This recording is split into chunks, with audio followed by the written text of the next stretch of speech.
Good morning, I'm Jeremy Van Loo filling in for student Braxton Gray, and it's time now for Coach's Corner with Coach John Everingham and Coach Kaz Zinel. Good morning, gentlemen. Hey, good morning. Good morning. So, Braxton, I think, had a little R&R planned for today, and he probly earned it. Oh, my. I talked to him all the way there, and while we were having dinner last night, he's really excited about going down to Indianapolis. He's going to go visit his campus that he's been accepted to, and so he and a bunch of people are doing an Indy campus IUPUI tour, and so except you know what, he goes down the wrong way.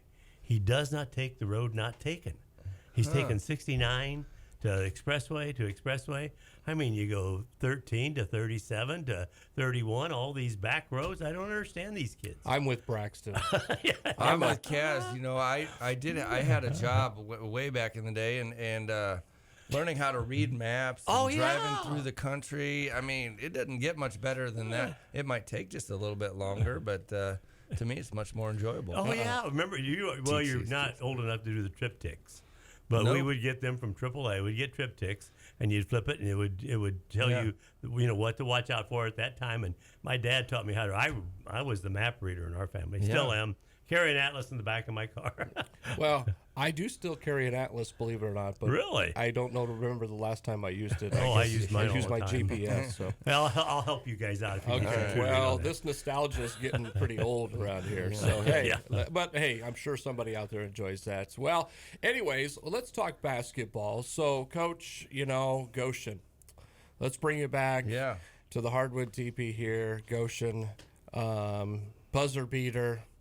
Boyer. Yeah. How awesome was that? In fact, we got the instant replay. So if you want to see that, go to our YouTube channel, CPG-TV, and you can see that over and over again. But tell us a little bit about Goshen, just a little bit, and then we'll get into Mishawaka, Westview, East Noble. Yeah, we had, it kind of started, the Goshen game was the start of 4 games in 7 days, so Goshen, Mishawaka, Westview, East Noble, and sometimes when you look at the schedule as a whole, you break it down into different parts, and we've broken it down into, I think, if this math adds up correctly, our first 7 games we had a set of goals where we'd kind of like to be.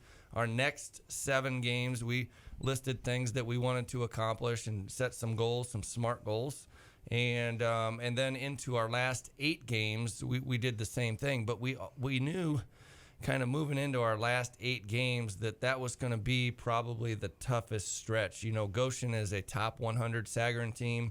Mishawaka is a really good team, as we found out. And then you move into probably the best 2 teams, or the top 2-3 teams on our schedule in Westview and East Noble. We're 12-6, I believe, after the Goshen game, and feeling really good about ourselves. But one thing, we had talked about in the locker room is to try to, and sometimes very difficult with young people, is to forget about our record. We talked last year when our record was probably just the opposite, 5-13 or 4-14. We did a really good job of telling our guys, don't worry about the record. Those are just numbers. Here's our next opponent, and this is what we need to do to be competitive or to try to win the game. It actually is way more difficult when you're on the other side. We're sitting at 12-6 and trying to get guys to forget about the record. We have a really tough stretch. Teams that, in all honesty, are probably better than we are, and it would be a bit of an upset, if we beat a top 100 team. We're just not there yet. Mishawaka had, Harold's website, had them favored by 8 points, and Westview and East Noble had them favored by 14 and 16 points. And so, we're thinking that we're really good. I think we're a pretty good basketball team, but we're going up against the big boys, a stretch of 4 games. So, one of our goals in the last 8 games was to pick up a top 100 victory. And another goal was for us to pick up an NLC win, another NLC win, and also we wanted to win on senior night. So the Goshen game for us was a really big game because for that reason, we checked off 3 of the boxes that were our goals. And so we talked about last week's radio show that, quite possibly what these seniors mean to me. was one of the biggest games, if not the biggest games of my coaching career, and we knocked them off. But here we are a week later, and we won that big game, and it's how you function after that. You pour so much energy and effort into that game, and I know I told a story last night to the kids that, what do you think you do as a coach after that big, huge game, huge victory at Goshen? What do you think you do? You celebrate, right? Kiss your wife and then celebrate. Yeah, you celebrate a little bit. You get together with some friends, and Coach O'Connell got together with some friends of ours, and we're sitting around, watching the game on the replay back, and I'm the only one that's not happy and celebrating. I'm serious. I told the kids last night because I was so worried. I was like, I don't know how we're going to go to Mishawaka and play a basketball game. We put so much emotional and physical effort into the Goshen game. I'm like, we're going Mishawaka, Westview, and East Noble, right? We got to hold this thing together. Like, man, we just won. We're 12-6. Why are you talking like this, Coach? But I think at this moment, a week later, you can see why I was so worried after that Goshen game. And so the Mishawaka game is something we could talk about. So it was awesome with the Goshen game. Obviously, like you said, you checked the boxes. And since you know a little something about Goshen, maybe that was kind of cool for you as well, right? But Mishawaka, so a traveling game, and it just didn't start off well because it was time to introduce the Mishawaka Cavemen team, or maybe it was when they did you guys. I wasn't there, but anyways, they turned the lights off just like we do here at the Hardwood TP. Okay, no big deal. And then it's time to turn the lights on, and the lights didn't come on. Yeah, that's right. Yeah. So I know we don't need to spend a lot of time on that. It was just kind of funny. Devin and I are sitting here in the studio. We're just laughing, and I'm thinking, okay, Braxton, what are you going to do? You got some dead time to kill here. 15 minutes later, I think they finally decided to play basketball. So there's the light thing. But let's talk Mishawaka. Bottom line was, it was an overtime game, right? Yeah. Yes. Okay. Yeah. So tell us a little bit about that. Well, I'll talk on that. We were talking before we went on air that high school basketball coaches in the state of Indiana, you just can't be normal. You got to have a screw loose, and every once in a while there are strange things that kind of set you off. And we're also like all about the routine. And I'll tell you what, before we come back in at 5 minutes, and I literally for probably over 250 games, I do the exact same thing. I wash my hands really well. I shake the hands of all my coaches, and then it's really weird. By the way, O'Connell told me that. Did he? This week. Yeah. We talked about this, and he says, now it all makes sense when you said you have a screw loose. Yeah. Your routine. I do. Yeah, so you go through these routines and you think, if something messes up that routine, it's kind of like when the Cubs were in the World Series and I thought I had some influence on the outcome of the game, like where I watched the game and what clothes I wore. Well, that's to normal. The game. That's normal. We all do that. We all do that. So I always think if things don't go perfectly and if somebody messes up our pregame routine, we're not going to be able to function right. And so we go out there, starting lineups. All of a sudden, there's a few lights off, and I'm going, like I don't know if I can handle this. The kids are like, oh, here he goes. So the lights don't come back on, and I'm thinking this was planned. They probably had this plan to get under my skin and all that stuff. It's all Dean Hufford. Yeah, it's all Dean Hufford. So Dean was a little nervous because athletic directors know that you don't want to mess with the coach's routine. We actually at Westview and East Noble, they had Hall of Fame nights, and they recognized National Honor Society and all those things. That does actually throw you off just a little bit. You got to be able to kind of plan for those things. But those lights going off, I was really proud of our kids for not letting that kind of affect our start, and we did. It just affected you. It just affected me, which I'm not out there playing, but it did get me a little excited about the game. But Mishawaka, we did get off to a good start. We come out and I thought we played really well. We were a little with Jack, breaking his arm and we're just a little undermanned. There's no question about that. And so we came out actually, Kaz, in a 3-2 zone to kind of conserve some energy to make I saw sure that. We commented that on the air. to make sure we didn't get into foul trouble. We were a little worried about foul trouble. So we were just thinking if we could just hang in there in the first quarter. We'll switch to our little more of our pressure stuff at the box and one in the second quarter. And that's exactly, what we did. And we actually took a 10-point lead into halftime. Austin Miller made an unbelievable steal to put us up at 10, I think 32-22 at halftime. Yep. So things were really. How do you remember that? You were amazing. Yeah. All right. Yeah, I know. It was Austin made The screw's in right now. Yeah, really. Right now it's in. Austin made 2 huge plays right before halftime, and one was a steal that if you could watch that thing in slow motion, you just would not think it's humanly possible to keep his dribble, and he passes it off to Ethan Hardy. And we took it, like I said, we took a 10-point lead into halftime. We're feeling really good about ourselves. So, well, and also in the third quarter, you still had that lead. It was 46-36 at the end of the third quarter. And I thought, man, Braxton and I looked at each other and said, hey, we got a shot here. This is be sure you tell me where the defibrillator is because I know, Mishawaka is not going to give up. By the way, have you ever found one in the school? Because you talk about it all the time. As a teacher, a retired teacher, you're supposed to know where they're at. Absolutely. As old as I am, doing this exciting stuff with this team. Oh my God! These big red letters says AED, right? Right. There's one at the end of the hall, by the way. So, but anyhow, this was a great game. Yeah, it was. We had. We come out at the beginning of the third quarter and hit a couple threes right back to back, and we had a 16-point lead. Again, I'll remind people that we're getting pretty accustomed to maybe playing well, and Mishawaka is a very good team, yes. and they're very athletic. They got a nice big guy, and they don't particularly shoot the ball all that well, but you're always worried that they do shoot a lot of threes. So if some of them start going in, that's exactly what happened. Number one kind of came off the bench, a guy that generally doesn't shoot the ball real well. We're up 16.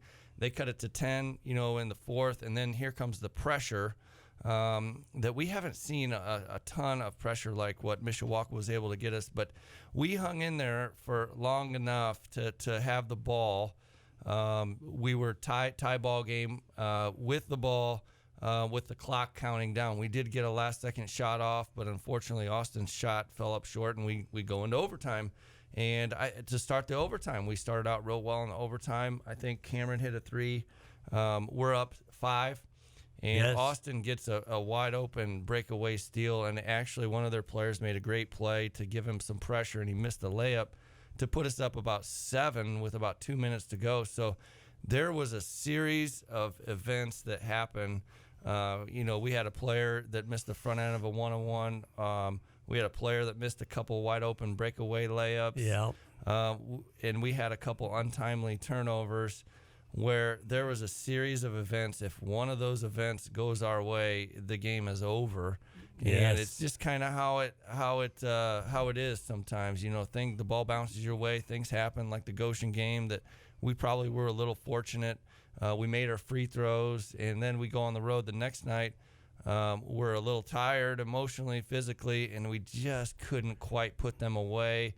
And they make a big play at the end, and we end up kind of walking away with a loss. But 1 point loss for us, in overtime. In overtime, and for us to come back and really put them in a very compromising position where we should have won that game was quite an accomplishment in itself. But, we obviously probably need to pull those games off.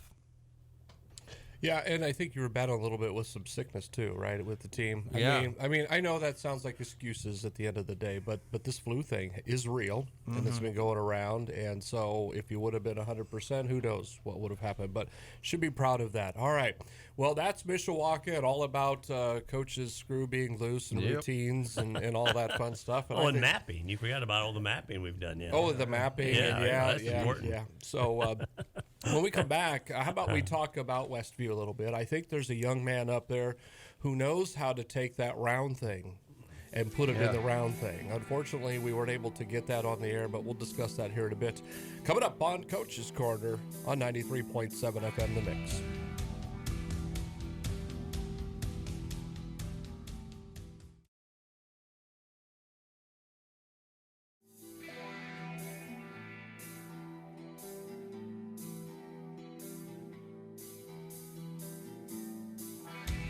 Welcome back to Coach's Corner. I'm Jeremy Van Loo alongside Coach Cazino and, of course, the man of the hour, the one with the screw in right now. That's right.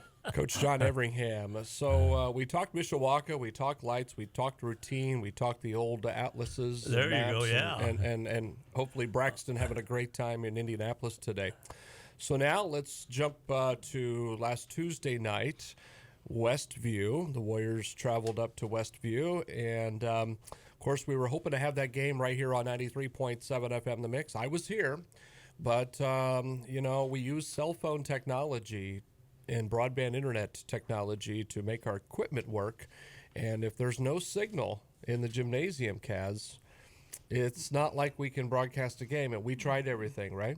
Oh yeah, you were there, and we brought in their people, and they came over, and between you and Braxton and those other people. Now they did ask me about and I got out my slide rule. Oh, okay. And I still couldn't be able to figure it out with all those. Well, that is Amish country up there, so I don't know. I was kind of thinking maybe if somebody got on a bicycle and cranked up an antenna or something like that. Yeah, but, that would have worked. Well, we also know at Tippy Valley. We can't broadcast from Tippy Valley as Yes. well. So, but anyways, hey, with social media and tweets and so forth, yeah. so on, people were keeping up to date. So let's talk Westview, Coach. It's my understanding there's this young man by the name of Charlie Yoder, and you and I spoke about that in the interview last night. This kid's the real deal, and he's a senior. So for all of Westview's competitors, there's a little bit of excitement for the competitors that the kid's going to graduate and go on to some bigger, better things. But and of course, we wish him well. But tell us a little bit about Charlie. Well, Yoder. I got a funny story first before we talk about Charlie. We could talk about Charlie for probably an hour. He's awesome, but I got to tell you this one story, Kat. I think you'll like this. We have Coach Glenn Hefter. He is actually from like around the Queens area in New York, and went to school down in North Carolina. And he is never been an experienced Indiana basketball. He's a huge basketball fan. He's traveled the country. He's played semi-professionally and all that stuff. But there's one thing that I did learn that he's never seen before. Really? Oh, I want to hear this. He's never seen a horse and buggy. Oh my So gosh! I will not be able to tell this story with the justice that it deserves. But he came in the gym right before the JV game, and I'm telling you, it was so funny. I was laughing so hard because he came in like he had seen I don't know what I don't know, like he had been A to ghost or something? Las Vegas and the lights, and he came in and his eyes were really wide, and he's like, Coach, hey, you would not believe. I said, he goes, when I was driving here, he said, there was a horse and buggy on the side of the road. He's like, I passed it. And I was like, okay. He said, I've never seen a horse and buggy before. And yeah, he's an East Coast kid. Yeah, and then he goes, hey, and then the kicker was, he goes, I pull into the parking lot, and he goes, they got one of those horse and buggies tied to a pole out in the parking lot. And he got there way before the JV game. So there's one horse and buggy out by the out by wherever they park. And I go, Glenn, I said, wait till about an hour from now. I said, they'll all be lined up out there. So I just got a super huge kick out of things that we totally take for granted, that he's never seen or experienced before. And the Amish community support their basketball obviously in a big way over there. So it was really neat for him to kind of see Indiana basketball. And even though it was a Tuesday night, they follow and they support their team, and they do a really good job. So Glenn's getting the full experience of Indiana high school basketball, and it's to me it was just so funny to hear him talk about that. So obviously he never went west to Pennsylvania. To where the That's Amish right. are. One of the quick stories, when we go back and forth to Chicago, we count the number of Amish buggies that we pass, and whoever has the most gets to make dinner that night. So I think our record is like 21 from. But that is so neat. I just love it. And the Amish people I've talked to, living by Wawasee, they are just such hard workers. Oh yeah, absolutely. And such good fishermen. Yeah. So anyhow, that's a great. Maybe this summer if he's still around, we'll connect him with some and take him fishing. Yeah, we have the fishing out at Boner Lake out there where I'm at. Oh, yeah. I'll tell you what, they're super awesome people, and we actually had a player last year that was from the Amish community that it just doesn't get better than those guys. Yeah. And again, their love and support for Westview basketball is what makes that atmosphere what it is. And when I was in high school, I always loved going over there and playing, and I know our guys enjoyed kind of going over there because it's going to be there's going to be some electricity in the gymnasium. And you got the whistler before the game, and everybody's clapping, and so he's gotten some experiences of Indiana high school basketball. I don't think he'll ever leave now. No, I hope not. I hope Yeah. not. But you really look on the film sometimes too, and I've showed kids this. I watch lots of film, and you see a Friday night game at some different places, and there's literally 200 people in the stands, and their community doesn't support their team, and it's like blah blah blah. It's not like that here. Nope. And it's not like that up here in North Central Indiana. And we even at East Noble last night, there was a pretty good crowd. You got the pep band, and you got people cheering, and so it's a cool experience for everyone involved. And anyway, what were we talking about, Charlie? Well, there's this kid, Charlie Yoder. Yeah. And he knows how to put the round thing into the round thing. And I keep saying that because Mr. Koblenz here at Wabasee High School is the one who coined that phrase because it totally makes sense. And that kid, he can get that done.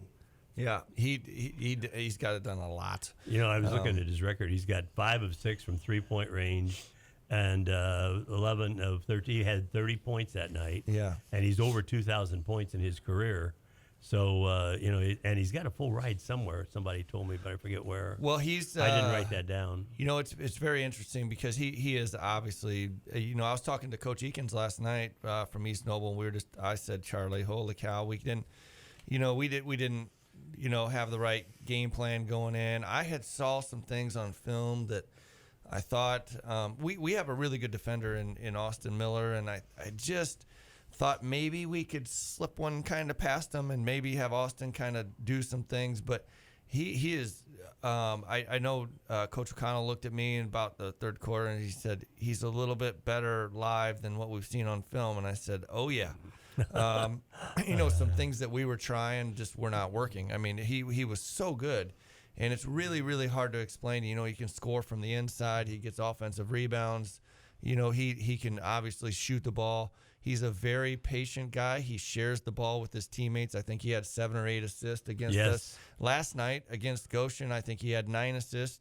Darn near a triple-double again last night. I think he had 30 points, 9 rebounds, 9 assists. At the Goshen game last night.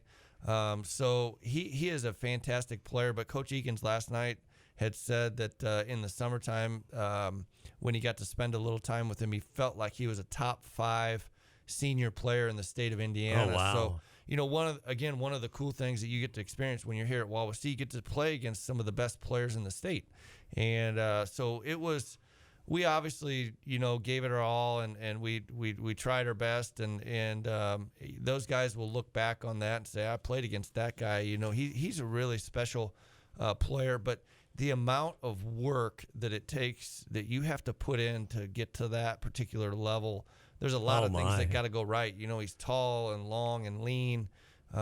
He puts in an incredible amount of work, and to score, I'll give you a little comparison. I certainly was not that great of a high school player, but I remember I scored my 500th point, and I remember my coach kind of saying something about that. I was like, well, that's pretty cool. Well, during our game on Tuesday, he scored his 2,000th point in his varsity career, and I know sometimes they'll stop the game and they'll present him and they'll recognize. I really actually wish they would have done that. I don't know why they didn't do it. I think out of respect for the game, and they didn't want to stop it, and individual accomplishments aren't really his thing, So you kind of have a lot of respect for a coach and a player not to stop the game. But I'm thinking on the opposing bench, like, wow, that's an incredible accomplishment. They probably should stop the game and recognize that. There are a lot of high school players that dream of scoring 1,000 points, and to be at 2,000. And you have games left. Oh, and have games left is just incredible. I mean, it's an incredible accomplishment. So, congratulations to him, his dad, who is the coach, and the Westview Warriors. They've won 17 out of 18. You're wondering why it says that on that paper, but they're on fire right now. They're playing really good basketball. They got good shooters, and they're going to be extremely tough to beat in their sectional, regional, and beyond. 'Cause he's really good. I was looking at the score sheet, and Braxton and I, this brings back memories. You were only down 9 going into the fourth quarter, and I thought, man, that's only 3 threes for Duke or Miller or Hardy, and I thought, well, hey, we got a shot, and he and I both thought we went crazy on that. And again, it was. I thought that fourth quarter was going to be really exciting, and it was exciting. Yeah, we have and talk about Austin Miller just a little bit. He was really, really sick. Before the Goshen game, and I called a mentor of mine, and we had thought about not playing him at Mishawaka just because of his energy levels, and he's a senior, he's got just a few games left here, and you think, I don't want to really sit him out, he wants to play, but he just didn't have one of his better games, against Westview, and then again last night he had 2 points at Westview, and so he's our best player. You take our best player completely out of the game. He has 2 points, and Keaton hits a 3 in the corner, and we're down 7 against a really good basketball team. I called timeout. We were a little excited, so I thought our guys battled. We played some really good basketball teams this year, Northridge and Westview and East Noble, being probably the top 3 on our schedule, and Northridge just had an unbelievable night, and that was the game. Austin was sick, Jack was sick, and then Austin, just his energy level just wasn't quite there, and it's probably something that he just can't control, and we're down 7 against a really good basketball team. You had mentioned before the break about our young guys, our JV. There's a lot of reasons to be very excited about some of our younger guys and how we battle. Regardless of who's playing well and who's not. So anyway, what an interesting game. We did hang in there, but didn't quite have enough juice to kind of pull it off. Yeah, and also the threes weren't going in for us, but it was a really, really exciting game. You guys play hard. Yeah, we do. The whole game, the whole 32 minutes. We were scrappy. I told you I was up late last night. I watched that game again. Did you really? I did. I watched it last night and just really felt like we did enough good things. Cameron, I had told him about the difference between dead ball turnovers and we call them chasing butt turnovers, like when you hand it to somebody and then you chase them down the floor and they shoot a layup. Well, if you notice, Cameron had thrown the ball into the stands about 5 or 8 rows up in the stands. Yeah. We actually had talked about that, like you need to fire that ball so hard across their zone that if a mistake is made, it's got to go up in the stands, so then they have to take the ball out of bounds and we can set up our defense. And so you can see that we really did a fairly good job of executing against their zone. We got good open shots in the corners. Then we were patient against their man-to-man. So there was something in the Northridge game that led me to believe that we're close, even though we got blown out. There was something in the Westview game that led me to believe that we're closer, To beat a team like that, we got to be clicking on all cylinders, and we weren't, but we still hung in there because we play hard. Okay, so as you said, they were 17 out of 18 wins. Your boys, a little fatigued, and of course Westview's defense played a key part in that, and you were dealing with your best scorer not doing very well when that happens. So, but hey, that's the Westview game. Coming up next, we're going to talk about East Noble.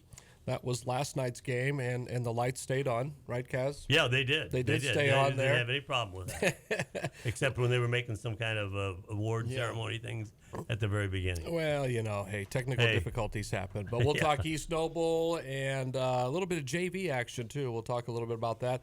And, of course, I think something that's on everybody's mind right now, sectionals. That are coming up. And then I think in the fourth segment, you said you've got player Jack Stover coming in? Jack's coming in, that's right. All right, so we'll get you back to more Coach's Corner right here on 93.7 FM The Mix.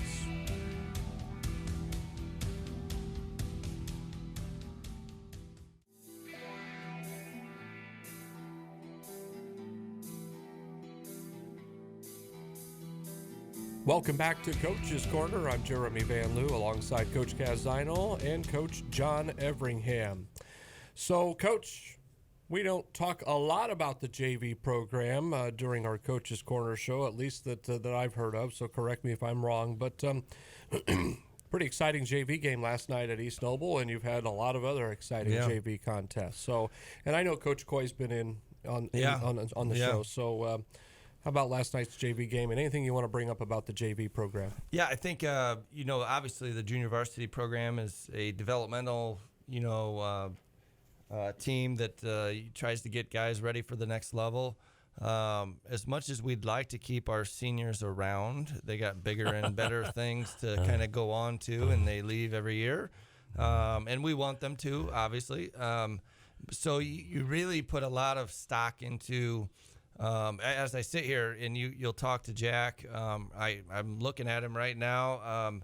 But you think about the season that he had last year on the JV as he moved from the freshman team and right up through the ranks to the JV team and had an amazing last 5 to 8 games to where we started thinking like, hey, that Jack Stover kid, he's going to be a varsity player, wow, this is going to be so cool. He's got great feet, and he plays with a high motor and like all these things. Well, that's how it kind of works. Like you prove yourself on the JV team and you move through the system. And so what's cool right now is that, we are obviously all in on finishing strong and doing what we need to do to be able to finish this particular season out. But it's hard. It's very difficult not to start thinking about what we're seeing on that JV team and how those guys are going to step up and be varsity players next year. And so, I was sitting with a former player of mine from DeKalb watching the JV game last night, and we're watching Colin Roberson make some really good moves on the inside. His footwork is getting tons better. But he looked at me and said, Coach, that was a really good move. And at one time he caught an alley-oop pass and put it in the basket. A kid named Peyton Felger come in last night and hit some big shots and made a big play. Josiah Boyer made a huge three down the stretch, a pull-up three from late in the fourth quarter. So we're having a lot of performances. Caden Weldy, who has been a JV player pretty much all year, stepped up last night in the varsity game and played some big minutes. So what you're seeing is a program that is very clearly taking guys from one step to the next and getting them ready for the varsity level. And I'm a firm believer that if you bring a coach in to coach a program, they need to be given a little bit of time to build a program. And it starts at the bottom levels. And I know you brought in your bottom level, your Warrior Nation or Junior Warriors or whatever you call it, in and talk to those coaches. And you got to be given time. And obviously the record this year at the varsity level is proving that's correct. And we need to keep that in mind. Well, when I interviewed here, I had talked about we're not building for just one team. Like if the question in an interview is, how are you going to take this group to make them good? And it was never about that. It was about how can you build a program that has potential for sustainable success. That's like every year there's potential for a winning record or beyond, and even on some of your off years, you still win, 10 or 12 games. And so I think people would be really hard to argue against that we are on the verge of some sustainable success, with our middle school programs experiencing the success that they've had, with our junior warrior numbers where they're at. We really are thinking about it. We're talking about it and thinking about sustainable success. Like every year, it's just this is who the Wawasee Warriors are with the basketball team. That we're pretty good, and we're going to be really tough to beat. And so it's taken an incredible amount of work and time and effort and tons of people that have been involved in that particular process. But now when people watch our varsity play, they know we're pretty good. And then they watch the JV play and they go, well, those guys could be pretty good next year. And then they look at our middle school and everything that's kind of coming, and it's starting to all kind of turn. And then here's the exciting thing. When it starts to go, in some cases, it will snowball. and turn it into a big giant thing. So a lot of credit to our guys who went through, what we went through in the last 3 years, the seniors that were here, and the players that put in all. They grinded it out, but the wins weren't quite there. Well, Tyler Smith actually came in and talked to our team, and he was so proud to be a part of that building process. Wow. And talk to our guys. Like he said, when Boyer hit that shot against Goshen, he said, I felt like I was in 6th grade again. And he goes, I was jumping up and down. He goes, I just could not have been more happy for you guys. And I was like, Tyler, you're the one that did this.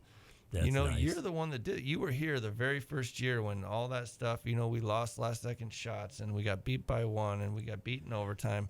I was like, you're part of the reason why we're experiencing these things. So it's pretty cool stuff. One of the things we had Coach Coy in here. Yeah. But those guys, I like to watch the coaches. Yeah. And while the game is being called, timeouts and what they're doing off the, in between. Talk a little bit about Coy and his staff. Yeah. Helfer, what's his name? Chad Hoffert. Yeah. So I'll tell you when we were still living in Waterloo, Indiana, and we really. Carly got the job at Wawasee Middle School, and we knew we were headed this way. And so it was the summertime, and we wanted to get the kids involved in some, youth league sports, and the baseball thing was just starting a town ball baseball.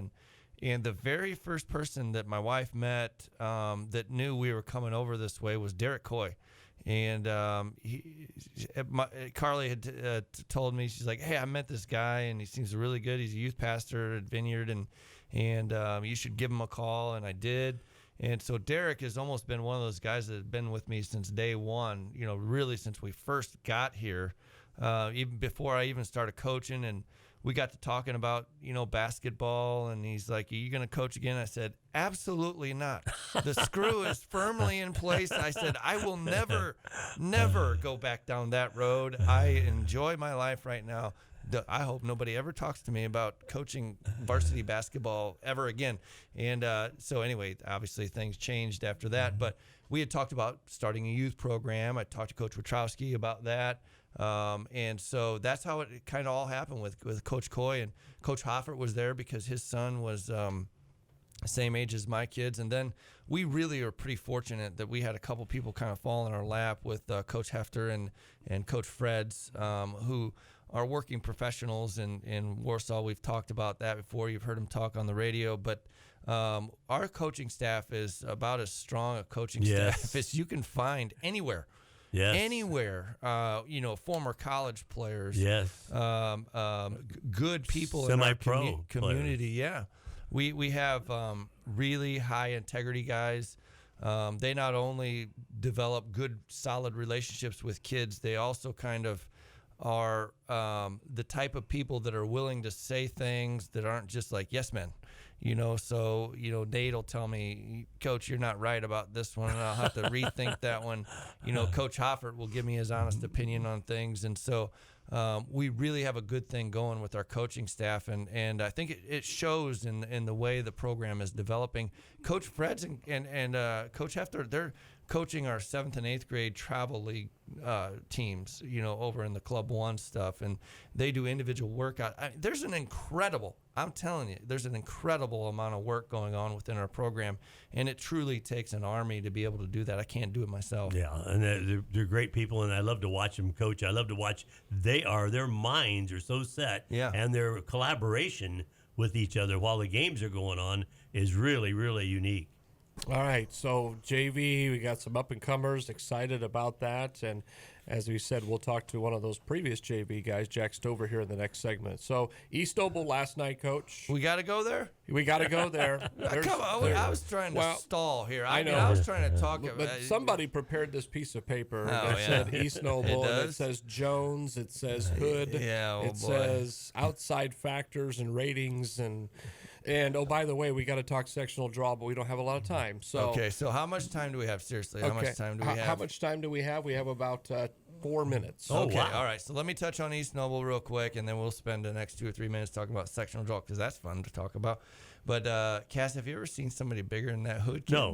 I mean, Cass, 6'7", 300 pounds. 315 pounds. He was listed at that. 300 He's listed at 315, but I talked to their coach and said he's dropped 15 pounds. He's on the nose. Oh, wow. We had a little side bet going on with the coaching staff about how much he weighed. Did you really? Yeah, That's and gotta he's be interesting. being recruited by some Division I football. Oh, yeah. Teams because he's a really good. You know the East Noble football team had a nice run, and he was part of their offensive line. He is a big, strong young man, and we obviously had our hands full. He had 18 points, 9 rebounds, and I can tell you that we're not going to touch on this a whole lot, but I can tell you that. The other thing that people have no clue about when they come watch a basketball game are things that go on during the week that just are out of your control. And we unfortunately, had some things that were out of our control that we were dealing with as a basketball team, to the point of it was serious and it was an emergency. My wife texted me and said, "Do we have to go play a basketball game tonight?" I said, "Yeah, we do." So I was proud of our guys for going over there. If you're watching the game, you would think that we laid an egg or that was a stinker. But with the outside influences that were happening at our school, within our basketball program, I was really proud of our guys for going over there and playing their tails off. And certainly no reason to be concerned. But East Noble played well. They got good players. Jones is a 1,000-point scorer. Hood just manhandled us inside, and then Dixon hit some big shots too. So can we talk about the sectional draw? We can. We can.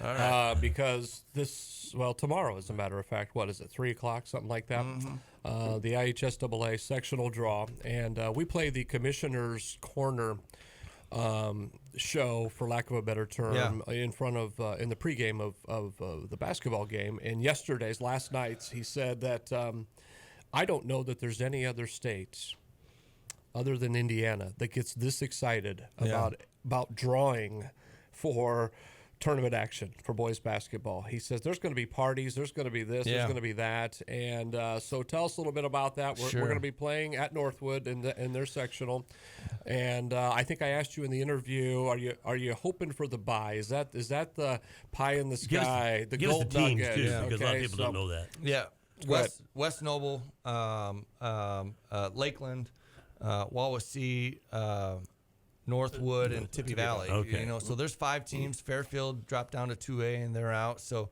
I don't know if you guys watch sports at home, but you go home and you're watching your team play, and there's blood. You get excited and you're like, come on, please, please, just make this shot, just make this free throw, or throw the touchdown pass, or whatever it might be. You might watch Tiger Woods and be like, just get a 12-footer to win this tournament. Just hockey is a big one on my You're sitting there opinion. and you're just going, come on. I'm telling you that it's the weirdest thing when that sectional draw and you start seeing sectional 21, sectional 22, and it starts to come. You're like, I'm telling you, everybody in the room is just going, oh my gosh, what's going to happen? And so it's a really exciting day. We'll have all the guys over to my house on Sunday at 3 o'clock. Oh wow, how Cass, neat! Feel free to stop by too if you'd like to come over. Spend some time with our kids, but we'll eat some pizza. We eat 4 games in 7 days, and the emotional toll that what I just talked about, things that were outside of our control. We need some time away from basketball. Yeah. We have practice on Monday. Again, you're welcome to come join us, Kaz and Mr. Van Leeuw, or whoever, but anybody else that wants to come. But we're gonna have sectional draw party on Sunday. We're gonna take a break from basketball, and then on Monday we do have practice from 6 to 8. That's gonna be at the Wawasee Bowl, and we're gonna have pizza, and we're gonna bowl some games, and we're gonna have fun with each other. I love that bowling practice for basketball. Well, they're both round, right? Yeah, that's right. And you got to screen out. You got to knock down all those pins. Yes. And so that's going to be. There's no defense to play. Miller might stand out there and trying to guard somebody as they walk up and try to throw the ball. And going back, I can remember my uncle taught me how to bowl, and you had to, once you bowled, there were kids that were standing up in the back there Yeah. that loaded the setters, pins. Yeah. They didn't have the automatic things. Now, you guys, I know, don't remember that. My but dad back was in the day. My dad was a professional bowler on the PBA tour. So Whoa. last night, I told him, I said, practice. I said, guys, we need to chill out for a little while and just have some fun and spend some time with each other, doing something different. And I said, matter of fact, I said, I wasn't going to tell you till Monday, but they don't have school on Monday, so they'll be able to rest Saturday, Sunday, and all day Monday, and then we'll go bowling on Monday night. So they're going to have a chance to just get away for about 3 days and just have some fun with each other and try to reconnect in ways that we did way back when, but I had a player stand up and say, is your dad going to be there? Because I want him to be on my team, So we're going to relax and have some fun. The sectional draw does not matter. The bye Tuesday night. So there are times when there's 8 teams in a sectional that you're thinking, just let us be over here and the other team. You can. I used to draw it up like what would be a perfect scenario, and with 5 teams, it doesn't matter. We draw Northwood; they're the best team, and if we draw them on Tuesday, we'd be very excited about that. If we drew the bye, then we'd be excited about that. So I'm speaking from the heart. Like, it's really true. It doesn't matter. It really, really doesn't matter. If we play on Tuesday, if we play on Friday, or who we play, it doesn't matter. So we got a week basically to get ready, to get our minds right, to kind of recover from what just happened to us. And I'm confident these guys are going to respond in a really strong way. We get one more practice game, this Tippy Valley, that we'll use. And they're in the sectional. Yeah, and they're in the sectional. What would be probably most interesting, and it's happened quite a bit, is if we draw Tippy Valley on Tuesday. Yes. We'd go Friday Tippy Valley, Tuesday Tippy Valley, and that would be really intriguing. That would probably be the biggest storyline of something that could be. And they beat us in the sectional championship last year. So for the newspaper, that would probably be the most intriguing draw that we could have. But we'll see tomorrow, 3 o'clock. You can watch it on ihsaa.org, or you can come over to my house. And I like watch your it word, intriguing. Because I thought Braxton and I, we've been talking about that last night several times, and wow, that intriguing is the right word. You know what we should do one time, Mr. Van Loo? What's that? We should just let this thing roll and see how long I actually talk. And I bet I could do a radio-a-thon for about 4 hours. Kaz and I just sit here on the radio. The problem is nobody will listen. That's all right. Who Okay, cares? so now let me talk. Oh, yeah, I'm sorry. I was talking to Braxton yesterday, and I said, how's this work? How's this been working? I mean, John, I've known you since you've been here. You were my boss for a little while. And he says, you don't worry about a thing, Van Loo. Everingham will talk, and your time is just going to go like that. In fact, you won't get to things that you want to talk about. But hey, thanks for coming in this morning. And we're going to have the sectional on the air here on 93.7 FM The Mix. Now, if it's a Tuesday night game, Kaz can be with Braxton, but if it's going to be the bye, Kaz won't have anything to do with sectional this year. He's going to go on vacation. So. Don't tell me that it's not vacation. It's Mr. Beasley's not doing the game, is he? So I asked Mr. Beasley if he would fill in for Kaz, and he said, "Well, of course I will." Yeah, Beasley's good. But real quick, and I know I know you are. We're already over the time, but that's okay. That's I'm in charge here. Yeah, that's right. So the thing about Beasley, and God love him, and he's one of our underwriting sponsors. Yes. But we have to play these ads. That's part of the deal. They get 3 spots a game, and Beasley, he's worse than you. Well, I had him in football and basketball as a coach in middle school. I coached him, so I can take responsibility There you go. for all of his bad things, not his good things. But we're kidding, of course, and having fun. But he definitely brings his perspective. Because obviously he played ball as well. So. Former head coach too. Him and I coached against each other when I was at DeKalb. He's at East Noble. So ask him about that. We're going to have to do that. Who won? All right, Coach. Thank you for coming in this morning. Coming up, we'll get to player Jack Stover on Coach's Corner. We are 93.7 FM The Mix.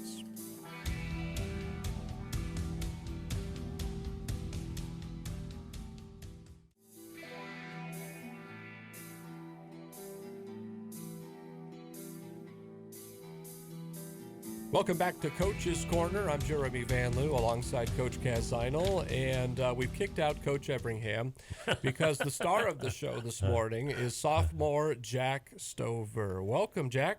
Thanks for having me. Yeah, so it's my understanding, and I not only have this radio station to manage, but obviously I have a classroom to manage. And so sometimes during basketball games, I've got students in here running the equipment and taking care of all that. And I'm working on planning and prepping for the next day's lessons and whatever. So I miss some things. So I understand that you recently had an injury at one of the games. Or was it a practice? Or Yeah, it was a practice. The Thursday before the Goshen game, I broke my wrist.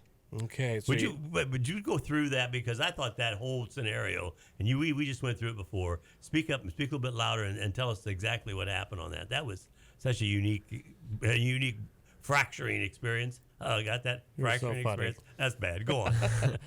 Yeah, we were just in practice doing pregame for Goshen, and I had a steal on the right wing, and I went up for a fast break, and I had my legs taken out from under me, and when I tried to catch myself, it just broke, and it was rough. As they say, the rest is history. The rest is history. So you have some metal in your wrist right now, and obviously doing some recovering. So, but the prognosis is good though, right? You're going to be able to play. Yeah, I'll be able to play. Yeah. So you're a sophomore, and obviously you'll be back on the court for sure next year, right? Oh, yeah. That's your plan, anyways, right? Okay. Well, tell us a little bit about basketball in general. How old were you when you got your start? I was really young. I started playing basketball like second, third grade, going in those upward leagues they had, and I went to a couple camps and played school ball my whole life, and it just kind of came through to high school. So are you one of those kids that has the hoop in the driveway there, and at all hours of the night have been shooting baskets? Yeah, you could say that. That's okay. That's Indiana basketball right there. I mean, that's Hoosiers. That's. I'm assuming you've seen the movie Hoosiers. Right? Yeah. How many times? I think I've only seen it like twice. Oh, wow. Well, you're injured, so you got plenty of time to watch it that much more. Good point. So basketball's kind of one of your passions, right? Yeah. Well, it's also my understanding that you might have a passion for some engineering.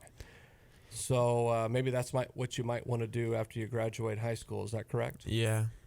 Okay. So I said, well, you're at a great place. We've got a great engineering program with Mr. Koblenz here at Wabasee High School, and you said, yeah, I'm involved. So tell us a little bit about what you've been doing. I've taken 3 or 4 classes with McAdams and Mr. Koblenz, and I took the entry-level class in 8th grade. It was like a trial basis thing, and I really liked it, so I kept doing it in high school, and it was really fun. I think that's what I wanted to do. So are you good at math then? Because I would think that engineers have to be good at math. I'd say I'm pretty good at math.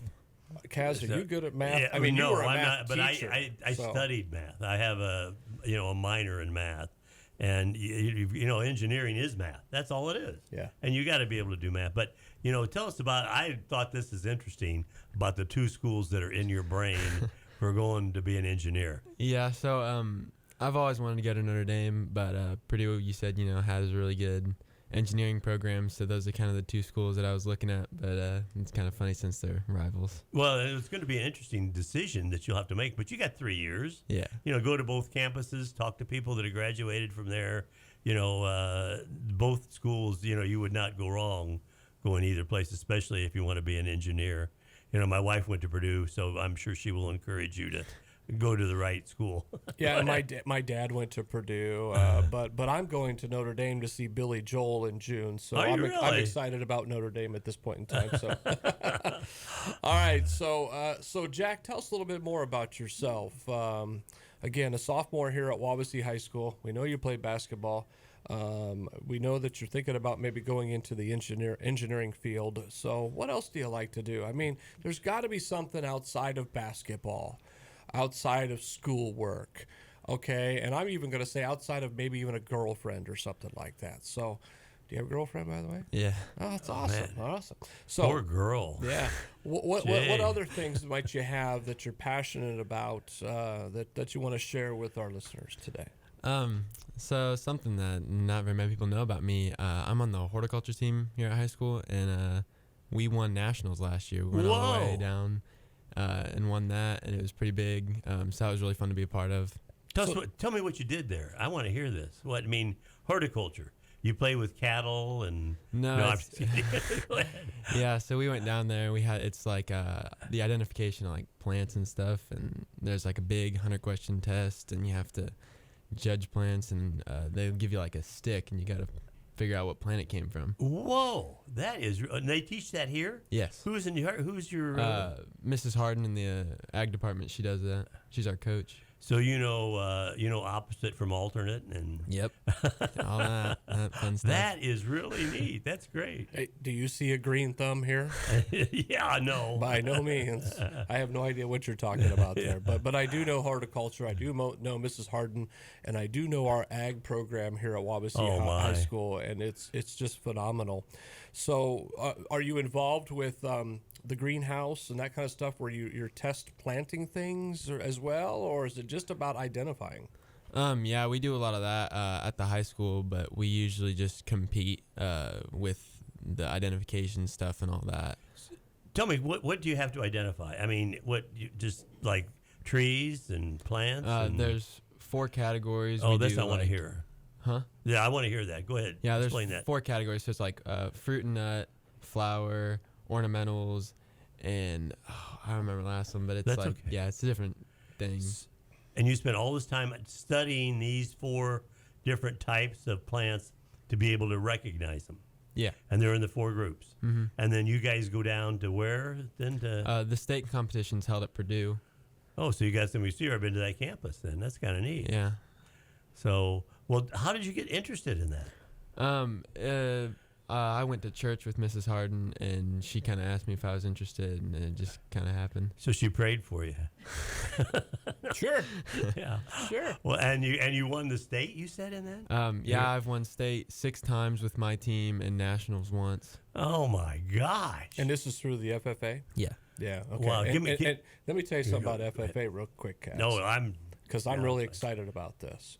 So we talked about this with Coach a little while ago, that the students don't have to come to school on Monday because it's a teacher in service day. We just ended our trimester number 2. The FFA is cooking us lunch on Monday. What time? And I'll be here. I know you're all about food, and I Yeah, think you we're think? having lasagna and salad and bread. Do you know anything about this? Because I got an email. Are you supposed to be working that day and helping prepare lunch for us? I don't think I'll be working that What? day. Oh, he We gets got out of Bring the in deal. some of these We got- plants that you identified. You cook them up. But- Try not to poison the staff, though, please. Yeah, but we want to give a shout out to the FFA. They do this every year. They feed Wow. us. They feed us staff, teachers and staff on that teacher in service day. So we really appreciate them and definitely all the hard work that you guys put in to that. Are you interested at all in being a horticulturalist or going that? Is that? Of course, you guys still keep thinking you're not a senior. You got 3 years to experiment with all this stuff and decide. Yeah, so I kind of thought about that, and I also kind of thought about an agricultural engineer, kind of both. And, Wow. so that might be something I might do. Good. Well, that's great, Jack. So we got time for maybe a minute and a half or so before we got to sign off for today's Coach's Corner. So basketball, obviously, that's what we're talking about this morning, and that's why you're here. But, of course, we always like to hear other things about you, that you are a human being. You're not just this basketball robot. But we'll go back to basketball. So as a sophomore, getting to play some varsity time, how cool is that? Yeah, that was really, really cool. It was a great learning experience. I didn't really know if I would get a whole lot of varsity minutes this season, but it worked out. And all that hard work paid off. Yeah. Okay, so then that leaves you with 2 more years of eligibility here at Wabasee High School. What are you thinking about? What is your career here at Wabasee High School going to look like, not only maybe next year, but your senior year? What are you thinking under Coach Everingham? Well, the goal is always to, win the sectional. That's always the goal, is starting off the season. And I think, we still got a shot this year and next year and the year after with the guys we got, and it's going to be really interesting. Do you do any other sports besides basketball? No. It's just basketball. Yeah, you're not listening to all the commercials on television now about you got about to be a more than at least a two-sport person. But yeah, but well, but he's involved with FFA. Yeah, so his that is a brain's sport. working. He may be not as big and physical, robotics. Are you involved with that? I'm not involved. But in but you robotics. are involved with FFA. Yeah. And basketball. That's good. That takes up a lot of your time. That's great. So do you have a personal goal by the end of your senior year, whether it's this kid, Charlie Yoder, that we saw at Westview the other night, just scored over 2,000 points. You've got 2 more years. Name that one personal goal that you would like to achieve by your senior year. Oh boy, let's see. And maybe you haven't had time to think about that yet, but maybe you have. Yeah, I haven't thought about it a whole lot, but like I said, the goal is always a sectional win. That's you want that for the school. So that's what I'd go with. And what are you going to do this summer? I mean, what do kids do now that are a one-sport athlete? I mean, tell me about your summer plans for each to continue to get better. Well, this summer I'm gonna have to rework my shot with my wrist, so I'm gonna have to figure that all out and talk to Hardy about that some night too. Yeah. yeah. We're gonna try and develop me a little more. I think maybe play me at a guard next season and figure it out. That's going to be really interesting. You ought to go out for track too, get your body in shape. I mean, look at that. Look how thin that body is. No lipid material in there at all. Yeah, because if you don't keep it up, this is what you look like. And I have nothing to say but myself. not nearly as bad. Not All right. 5'6" and over 200 pounds. Yeah. Well, thank you very much, sophomore Jack Stover, and good luck with your endeavors. Hopefully everything's healing right there, and we're really looking forward to probably not going to get to play much this year, the rest of the season, right? No, I'll be out. You're out. But you'll be there as a support to your program and to coach and everybody, and we appreciate you coming in, talking to us today. Please don't be a stranger. Yeah, thanks for having me. All right, that's Jack Stover, sophomore here at Wabasee High School. Coach Kaz, it's time for us to sign off. So you'll have Braxton back next week. Oh, shoot. We hope Thank goodness. I know that's good for you. So that's good news for me. we'll hear you on Friday, next Friday, at home here against Tippy Valley, the final regular season and home game, right? And I'm going to go to that party and watch the draw. Oh, that's yeah. always interesting. I see it on television. That's right. Yeah, and there's free food there too. He said. Yeah, so you know how that attracts me, right? Yes, it does. All right. Well, this has been Coach's Corner. I'm Jeremy Van Loo here on 93.7 FM The Mix. Have a great day. Bye bye.